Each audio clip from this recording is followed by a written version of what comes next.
Morning student. आज हम अर्थशास्त्र में सांख्यिकी ये कक्षा 11 की पाठ्य पुस्तक है। ये पार्ट ए है ना। 2 पार्ट हैं इसमें। ये पार्ट में ये अर्थशास्त्र और सांख्यिकी है, ठीक है। दूसरे पार्ट में हमने आपको बताया है, वो आगे उसको कराएंगे। तो पहले इस पार्ट को हम लेते हैं और आगे चलते हैं, ठीक है।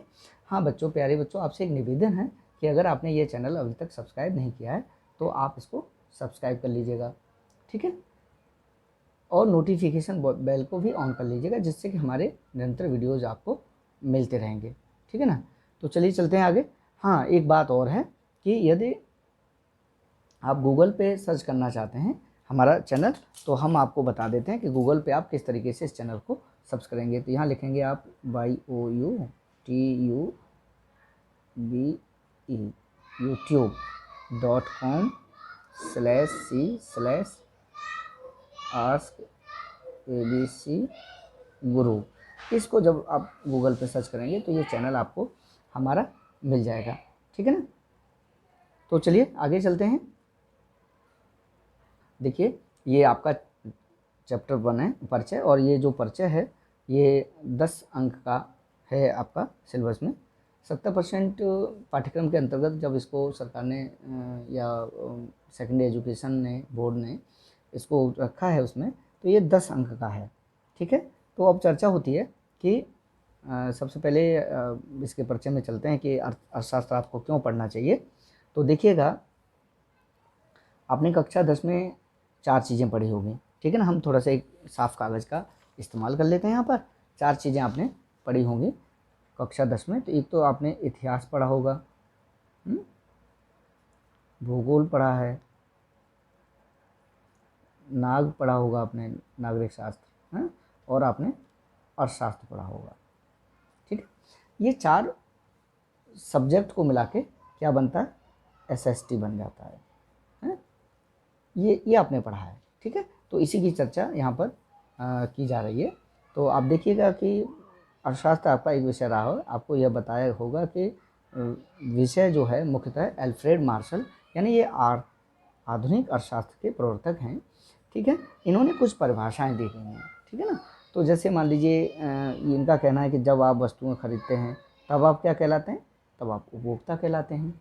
आप इसको परिभाषा के तौर पे भी लिख सकते हैं कि जब आप वस्तुएं खरीदते हैं तब आप उपभोक्ता कहलाते हैं। ये बात किसने कही है, एल्फ्रेड मार्शल ने कही है, और ये आधुनिक अर्थशास्त्र के प्रवर्तक हैं, ठीक है।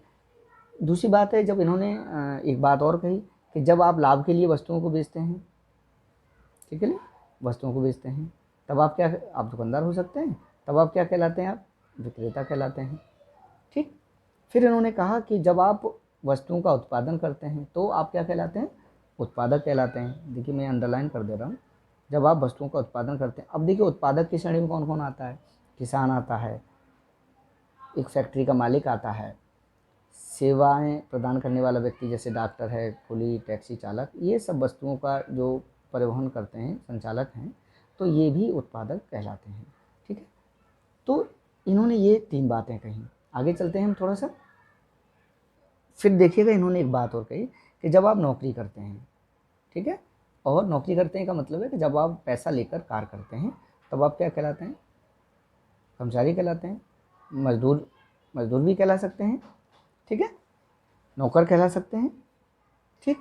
जब आप भुगतान लेकर अन्य व्यक्तियों को सेवा देते हैं, जैसे मान लीजिए डॉक्टर क्या करता है, फीस लेके आपको देखता है, वकील फीस लेके आपका केस लड़ता है, बैंकर फीस मतलब पैसा लेके पैसे का लेन देन करता है, टैक्सी चालक भी पैसा लेके आपको सुविधा देता है ना। सामान वाहक क्या करता है, आपसे पैसा, ये कुली इसकी श्रेणी में आ जाएगा।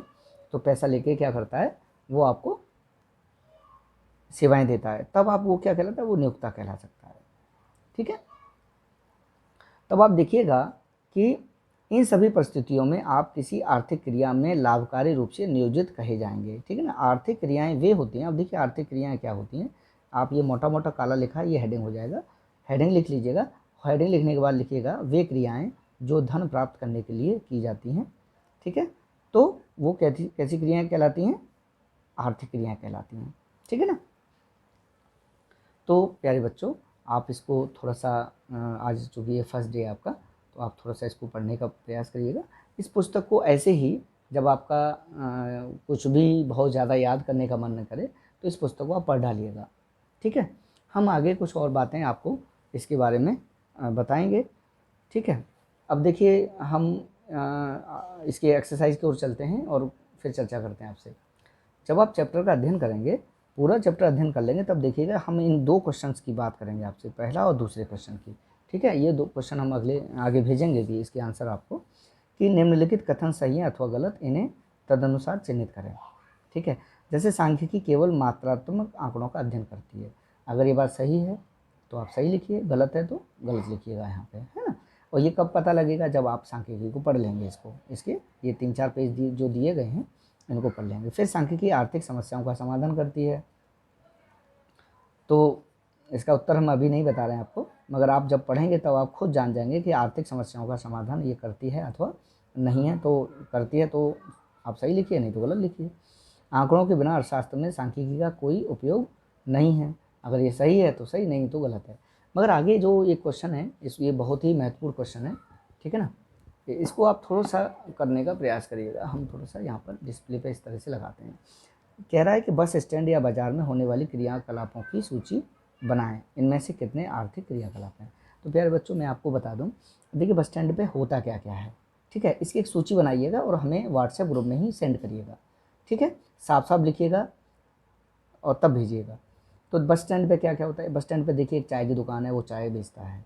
बस स्टैंड की दुकान पे पानी की दुकान है, चाय की दुकान है, समोसे की दुकान है। ये सब क्या करते हैं, सामान बेचते हैं। कोई भीख मांग रहा होता है, कोई अपनी बर्फ़ बेच रहा होता है ना। कोई रिक्शे वाला कहता है आपसे कि मान लीजिए हम स्टैंड से आपको अमुक जगह छोड़ देंगे, ये भी कहता है। कोई बस वाला कहता है कि हम आपको लखनऊ हम लखनऊ छोड़ देंगे। कोई कहता है फैज़ाबाद छोड़ देंगे, कोई कह रहा है कानपुर छोड़ देंगे, कोई कह रहा है बनारस छोड़ देंगे। तो अब देखिएगा बहुत तरह की क्रियाएँ होती हैं। कभी आप बस स्टैंड गए होंगे और इमेजिन करिए कि वहाँ क्या क्या गतिविधियाँ होती हैं। हर तरह की गतिविधि को आप एक एक सेंटेंस में लिखिए और फिर देखिए कि उनकी सूची बना लेंगे। उसके बाद देखिए कि क्रियाकलाप आर्थिक हैं अथवा नहीं हैं, हमको ये चिन्हित करना है। ठीक है, हम एक एग्जांपल आपको बता दे रहे हैं कि मान लीजिए एक पानी वाला पानी बेच रहा है वहाँ पे, तो ये आर्थिक क्रियाकलाप है अथवा नहीं, आप बताइए। है, बिल्कुल है। क्योंकि वो क्या करता है, पानी बेचता है और बदले में क्या करता है, आपसे पैसा लेता है। और जो बदले में पैसा लेता है तो पैसे के एवज में उसको क्या होता है, उसमें कुछ लाभ भी होता है। तो वो क्या है, आर्थिक क्रियाकलाप है। ऐसे प्यारे बच्चों, आप 8-10 क्रियाकलापों की एक लिस्ट बनाइए और उसमें आप लिखिए हमें।